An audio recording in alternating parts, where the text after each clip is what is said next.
На 4 декември в Шератон се състоя церемонията по награждаване на IT менеджерите за 2014 година, част от конкурса IT менеджер на годината.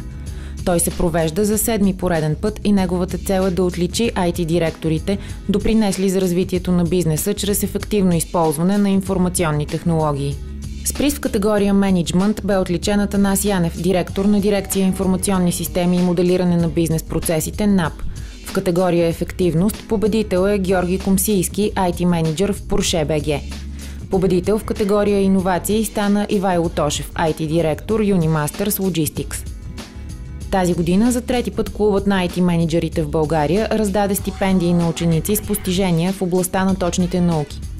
Стипендиите, всяка от които е на стойност 1200 лева, целят да насърчат изявени млади хора към професионална ориентация в областта на приложението на IT за целите на бизнеса.